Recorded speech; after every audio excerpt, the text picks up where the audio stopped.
दक्षिण भारत में कृष्णवेणा नदी के तट पर एक ग्राम में रामदास नामक भगवत भक्त ब्राह्मण निवास करते थे। उन्हीं के पुत्र का नाम बिल्वमंगल था। पिता ने यथासाध्य पुत्र को धर्मशास्त्रों की शिक्षा दी थी। बिल्वमंगल पिता की शिक्षा तथा उनके भक्तिभाव के प्रभाव से बाल्यकाल में ही अति शांत, शिष्ट और श्रद्धावान हो गए थे। दैवयोग से पितामाता के देहावसान होने पर जब से घर की संपत्ति पर बिल्वमंगल अधिकार हुआ, तभी से उनके साथ कुसंगी मित्र जुटने लगे। कुसंगी मित्रों की संगति से बिल्वमंगल के अंतःकरण में अनेक दोषों ने अपना घर कर लिया। एक दिन गांव में कहीं चिंतामणि नाम की एक वेश्या का नाच था। शौकीनों के दल नाच में जा रहे थे। बिल्वमंगल भी अपने मित्रों के साथ वहां जा पहुंचे। वेश्या को देखते ही बिल्वमंगल का मन चंचल हो उठा। विवेक शून्य बुद्धि ने सहारा दिया। बिल्वमंगल डूबे और उन्होंने हाड़मांस भरे चाम के कल्पित रूप पर अपना सर्वस्व न्यौछावर कर दिया। तन, मन, धन, कुल, मान, मर्यादा और धर्म सबको उत्सर्ग कर दिया। ब्राह्मण कुमार का पूरा पतन हुआ। सोते जागते, उठते बैठते और खाते पीते सब समय बिल्वमंगल के चिंतन की वस्तु केवल एक चिंता ही रह गई। बिल्वमंगल के पिता का श्राद्ध था, इसलिए आज वह नदी के उस पार चिंतामणि के घर नहीं जा सकते थे।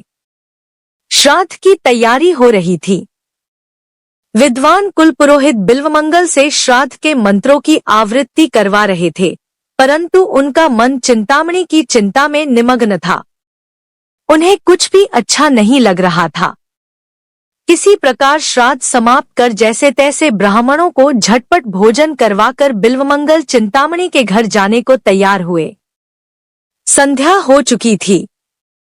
लोगों ने समझाया कि भाई आज तुम्हारे पिता का श्राद्ध है, वेश्या के घर नहीं जाना चाहिए, परंतु कौन सुनता था।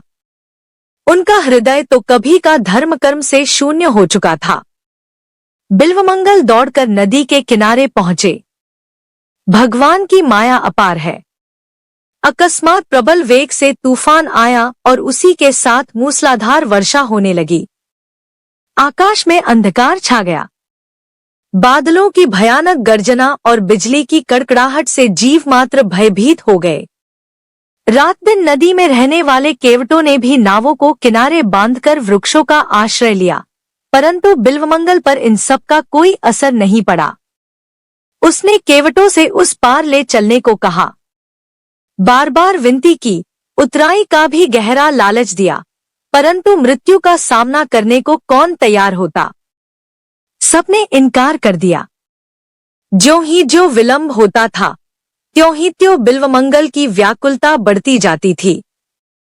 अंत में वह अधीर हो उठे और यह वेश्या चिंतामणि के प्रति उनकी प्रबल आसक्ति ही थी कि वे कुछ भी आगा पीछा न सोचकर तैरकर पार जाने के लिए सहसा नदी में कूद पड़े। भयानक दो साहस का कर्म था, परंतु कामातुराणा न भय न लज्जा। संयोगवश नदी में एक मुर्दा बहा जा रहा था। बिल्वमंगल तो बेहोश थे। उन्होंने उसे काट समझा और उसी के सहारे नदी के उस पार चले गए। उन्हें कपड़ों की सूध नहीं है, बिल्कुल दिगंबर हो गए हैं। चारों ओर अंधकार छाया हुआ है। बनेले पशु भयानक शब्द कर रहे हैं, कहीं मनुष्य की गंध भी नहीं आती, परंतु बिल्वमंगल उन्मत्त की भांति अपनी धुन में चले जा रहे हैं। कुछ ही दूर पर चिंतामणि का घर था। श्राद्ध के कारण आज बिल्वमंगल के आने की बात नहीं थी, अतः चिंतामणि घर के सब दरवाजों को बंद करके निश्चिंत होकर सो चुकी थी। बिल्वमंगल ने बाहर से बहुत पुकारा, परंतु तूफान के कारण अंदर कुछ भी सुनाई नहीं पड़ा। बिल्वमंगल ने इधर उधर ताकते हुए बादलों में कड़कती हुई बिजली के प्रकाश में दीवार पर एक रस्सा सा लटकता देखा। तुरंत उन्होंने उस रस्से को पकड़ा और उसी के सहारे दीवार फांदकर वेश्या चिंतामणि के घर में प्रवेश कर गए। चिंतामणि को जगाया। वह तो बिल्वमंगल को देखते ही स्तंभित सी रह गई। नंगा बदन, सारा शरीर पानी से भीगा हुआ, भयानक दुर्गंध आ रही है। उसने कहा, तुम इस भयावनी रात में नदी पार करके बंद घर में कैसे आए? बिल्वमंगल ने काठ पर चढ़कर नदी पार होने और रस्से की सहायता से दीवार पर चढ़ने की कथा सुनाई। वृष्टि थम चुकी थी। चिंतामणि दीपक हाथ में लेकर बाहर आई। देखती है तो दीवार पर एक भयानक काला नाग लटक रहा है और नदी के तीर सड़ा हुआ मुर्दा पड़ा है। बिल्वमंगल ने भी देखा और देखते ही कांप उठे। चिंतामणि ने उनकी बड़ी भर्त्सना करके कहा, तू ब्राह्मण है? अरे, आज तेरे पिता का श्राद्ध था, परंतु एक हाड़मांस की पुतली पर तू इतना आसक्त हो गया कि अपने सारे धर्म कर्म को तिलांजलि देकर इस डरावनी रात में मुर्दे और सांप की सहायता से यहाँ दौड़ा आया। तू आज जिसे परम सुंदर समझकर इस तरह पागल हो रहा है, उसका भी एक दिन तो वही परिणाम होने वाला है जो तेरी आंखों के सामने इस सड़े मुर्दे का है। धिक्कार है तेरी इस नीच वृत्ति को। अरे, यदि तू इसी प्रकार उस मनमोहन श्याम सुंदर पर आसक्त होता, यदि उससे मिलने के लिए यो छटपटा कर दौड़ता, तो अब तक उसको पाकर तू अवश्य ही कृतार्थ हो चुका होता। वेश्या की वाणी ने बड़ा काम किया। बिल्वमंगल चुप होकर सोचने लगे। बाल्यकाल की स्मृति उनके मन में जाग उठी। पिताजी की भक्ति और उनकी धर्मप्राणता के दृश्य उनकी आंखों के सामने मूर्तिमान होकर नाचने लगे। बिल्वमंगल की हृदय तंत्री नवीन सुरों से बज उठी। विवेक की अग्नि का प्रादुर्भाव हुआ। भगवत प्रेम का समुद्र उमड़ा और उनकी आंखों से अश्रुओं की धाराएं बहने लगी। बिल्वमंगल ने चिंतामणि के चरण पकड़ लिए और कहा, माता, तूने आज मुझको दिव्य दृष्टि देकर कृतार्थ कर दिया। मन ही मन चिंतामणि को गुरु मानकर प्रणाम किया और उसी क्षण जगत चिंतामणि की चारु चिंता में निमग्न होकर उन्मत्त की भांति चिंता के घर से निकल पड़े। बिल्वमंगल के जीवन नाटक की यवनिका का परिवर्तन हो गया था। मनमोहन श्याम सुंदर की प्रेममयी मनोहर मूर्ति का दर्शन करने के लिए बिल्वमंगल पागल की तरह जगह जगह भटकने लगे। कई दिनों के बाद एक दिन अकस्मात उन्हें रास्ते में एक परम रूपवती युवती दीख पड़ी। पूर्व संस्कार अभी सर्वथा नहीं मिटे थे। युवती का सुंदर रूप देखते ही नेत्र चंचल हो उठे और नेत्रों के साथ ही मन भी खिंचा। बिल्वमंगल को फिर मोह हुआ। भगवान को भूलकर वह पतंग बनकर विषाग्नि की ओर दौड़े। बिल्वमंगल युवती के पीछे पीछे उसके मकान तक गए। युवती अपने घर के अंदर चली गई। बिल्वमंगल उदास होकर घर के दरवाजे पर बैठ गए।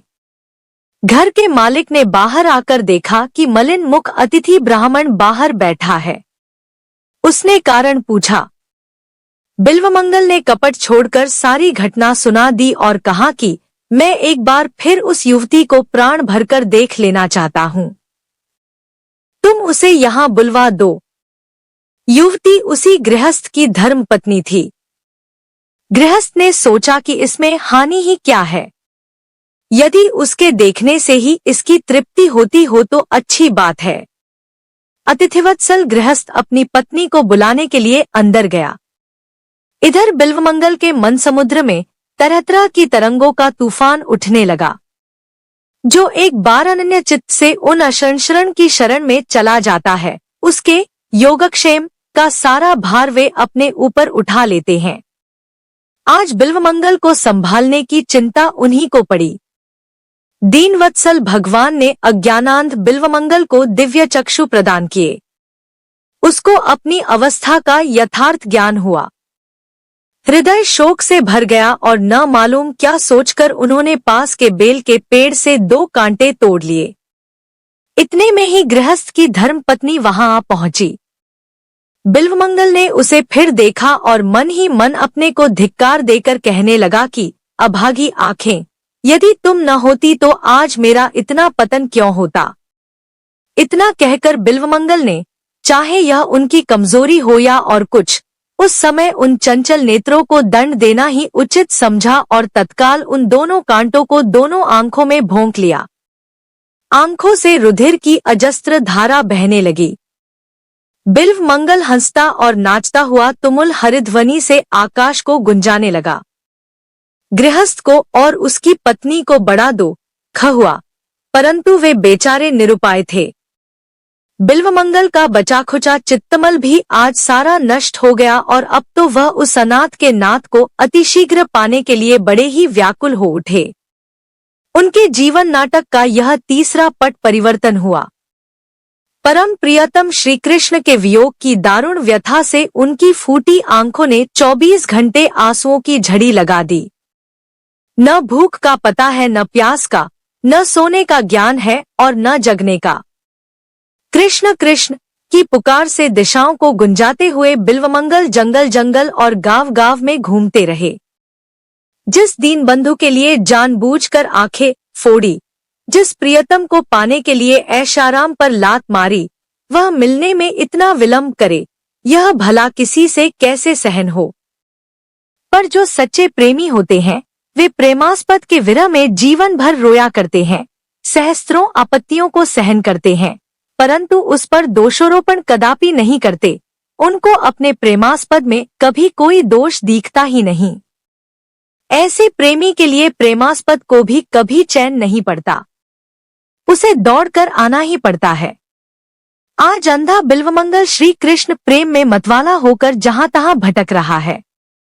कहीं गिर पड़ता है, कहीं टकरा जाता है, अन्न जल का तो क्या ठिकाना ही नहीं।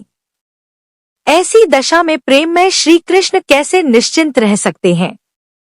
एक छोटे से गोप बालक के वेश में भगवान बिल्वमंगल के पास आकर अपनी मुनिमन मोहिनी मधुर वाणी से बोले, सूरदास जी, आपको बड़ी भूख लगी होगी, मैं कुछ मिठाई लाया हूँ, जल भी लाया हूँ, आप इसे ग्रहण कीजिए।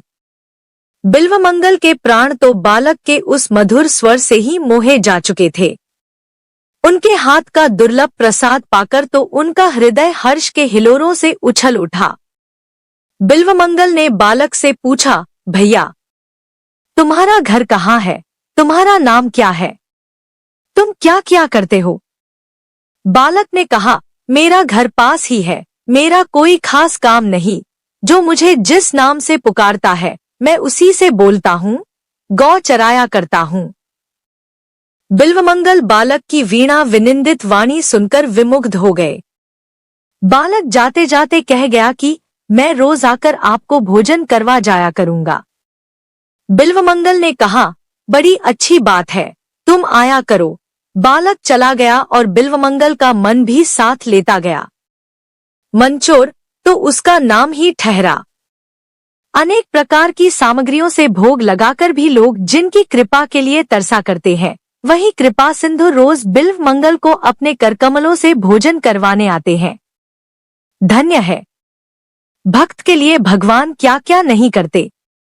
बिल्वमंगल अब तक तो यह नहीं समझे कि मैंने जिसके लिए फकीरी का बाना लिया और आंखों में कांटे चुभाए, वह बालक वही है, परंतु उस गोप बालक ने उनके हृदय पर इतना अधिकार अवश्य जमा लिया कि उनको दूसरी बात का सुनना भी असह्य हो उठा।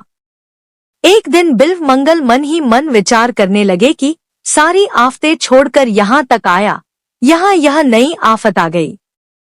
स्त्री के मोह से छूटा तो इस बालक ने मोह में घेर लिया। यो सोच ही रहे थे कि वह रसिक बालक उनके पास आ बैठा और अपना दीवाना बना देने वाली वाणी से बोला, बाबा जी, चुपचाप क्या सोचते हो? वृंदावन चलोगे? वृंदावन का नाम सुनते ही बिल्वमंगल का हृदय हरा हो गया, परंतु अपनी असमर्थता प्रकट करते हुए बोले, भैया, मैं अंधा वृंदावन कैसे जाऊं? बालक ने कहा, यह लो मेरी लाठी, मैं इसे पकड़े पकड़े तुम्हारे साथ चलता हूँ। बिल्वमंगल का मुख खिल उठा। लाठी पकड़कर भगवान भक्त के आगे आगे चलने लगे। धन्य दयालुता, भक्त की लाठी पकड़कर मार्ग दिखाते हैं। थोड़ी सी दूर जाकर बालक ने कहा, लो, वृंदावन आ गया, अब मैं जाता हूँ। बिल्वमंगल ने बालक का हाथ पकड़ लिया। हाथ का स्पर्श होते ही सारे शरीर में बिजली सी दौड़ गई। सात्विक प्रकाश से सारे द्वार प्रकाशित हो उठे।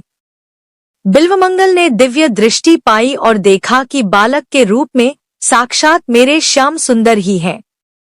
बिल्वमंगल का शरीर रोमांचित हो गया। आंखों से प्रेमाश्रुओं की अनवरत धारा बहने लगी। भगवान का हाथ और भी जोर से पकड़ लिया और कहा, अब पहचान लिया है, बहुत दिनों के बाद पकड़ सका हूं। प्रभु, अब नहीं छोड़ने का। भगवान ने कहा, छोड़ते हो कि नहीं? बिल्वमंगल ने कहा, नहीं, कभी नहीं, त्रिकाल में भी नहीं। भगवान ने जोर से झटका देकर हाथ छुड़ा लिया। भला, जिनके बल से बलान्वित होकर माया ने सारे जगत को पद्दलित कर रखा है, उसके बल के सामने बेचारा अंधा क्या कर सकता था? परंतु उसने एक ऐसी रज्जू से उनको बांध लिया था कि जिससे छूटकर जाना उनके लिए बड़ी टेढ़ी खीर थी। हाथ छुड़ाते ही बिल्वमंगल ने कहा, जाते हो, पर स्मरण रखो, हाथ छुड़ाए जात हो, निबल जानी के मोही, हृदय ते जब जाहुगे, सबल बदोंगो तो ही। भगवान नहीं जा सके, जाते भी कैसे वे प्रतिज्ञा कर चुके हैं, ये यथा मां प्रपद्यन्ते तान तथैव भजाम्य हैं। अर्थात जो मुझको जैसे भजते हैं, मैं भी उनको वैसे ही भजता हूं। भगवान ने बिल्वमंगल की आंखों पर अपना कोमल कर कमल फिराया। उसकी आंखें खुल गईं।